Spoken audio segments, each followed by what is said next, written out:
தமிழும் சரஸ்வதியும் serial today episode என்ன மாதிரியான ட்விஸ்ட் இருக்க போகுதுன்னு பார்க்கலாம். பயங்கரமா ராகினி அழுதுட்டு இருக்கும் போது ரொம்பவே சந்தோஷத்துல ஏற்பாடெல்லாம் பண்ணிட்டு இருக்காங்க. அப்ப அர்ஜுனுடைய அம்மா கேக்குறாங்க, எதுக்காகடா நீ இப்படி பண்ணிட்டு இருக்கன்னு சொல்லிட்டு கேட்டுட்டு இருக்காங்க. அம்மா, அவங்க குடும்பத்தை பிரிக்கணும், அவங்க சந்தோஷமா இருக்கக்கூடாது, அதனாலதான் நான் இப்படி பண்ணிட்டு இருக்கேன், அதுக்கு என்ன காரணம்னு சொல்லிட்டு கேட்டதும் அதுக்கான காரணத்தை சொல்றாங்க. என்ன வெளியெடுக்க ராகினி கஷ்டப்படுறான்ற ஒரே ஒரு காரணத்துக்காக தான் கோதை எனக்காக உதவி பண்ணாங்க.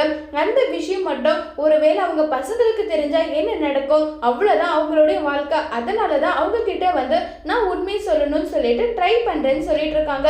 நான் கூட என்னமோ நினைச்சேன்டா, பரவாயில்லையே, நீ கூட நல்ல வேலை தான் பண்ணிட்டு இருக்க, சரி அப்ப அதுவே நம்ம ஃபாலோ பண்ணலாம், அவங்க வரட்டும், இங்க இருந்து போகும்போது அவங்க மனசுக்கு கஷ்டத்தோட தான் போகணும்ன்றாங்க. ஆமாமா, இதுதான் என்னுடைய கொள்கையும், அதுக்காக தான் நான் வர சொல்லியிருக்கேன், இனி இதை பத்தி நீங்க பேச வேண்டாம்னு சொல்றாங்க.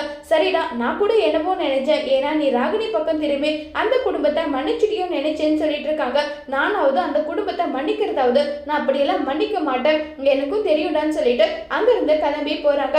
அடுத்ததா ரொம்பவே சந்தோஷமா ஏற்பாடு பண்ணிட்டு இருக்காங்க. கார்த்திக் அக்கௌண்ட்ஸ் காட்டுறாங்க. அண்ணா இதுல இப்படி எல்லாம் இருக்குன்னு சொன்னதும் உடனே கார்த்திக் கிட்ட என்னடா நீ என்ன எதுக்காக காட்டிட்டு இருக்க, என்கிட்ட எல்லாம் நீ காட்டாத, எதா இருந்தாலும் நீ பாத்துக்கோன்னு சொல்றாங்க. அடுத்ததா நம்ம தமிழோட கம்பெனிக்கு ரொம்பவே கோவமா அவங்களோட கிளையண்ட் கால் பண்றாங்க. ப்ராடக்ட் 50 ப்ராடக்ட் இவ்வளோ லேசியா இருக்கு, நான் நினைச்சு கூட பார்க்கல, தமிழ் பண்ண வேணும்னா நீங்க எக்ஸ்ட்ரா வேணும்னா கூட என்கிட்ட நீங்க கேட்டிருக்கலாம், ஆனா நீங்க இப்படி பண்ணிருக்க கூடாதுன்னு சொல்லிட்டு ரொம்பவே கோவப்பட்டெல்லாம் பேசுறாங்க. சார், நாங்க அப்படியெல்லாம் எதுவும் பண்ணலன்னு சொல்லிட்டு எவ்வளவோ சொன்னாலும் அது எதுவுமே கேட்காத இருக்காங்க.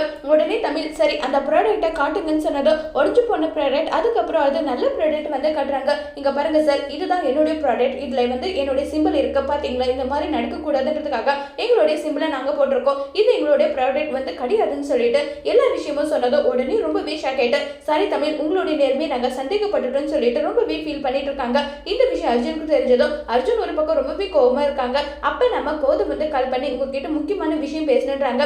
பேசுங்க அத்தை, என்ன இருக்குன்றாங்க. உங்ககிட்ட முக்கியமான விஷயம் தனியா பேசணுன்னதும் சரி அத்தை நான் வரேன்னு சொல்லிட்டு அங்க இருந்து கிளம்பி போறாங்க அர்ஜுன். அப்படி கோதை என்ன விஷயத்த சொல்ல போறாங்கன்றத வர போற எபிசோட்ல வெயிட் பண்ணி பார்க்கலாம். தேங்க்யூ.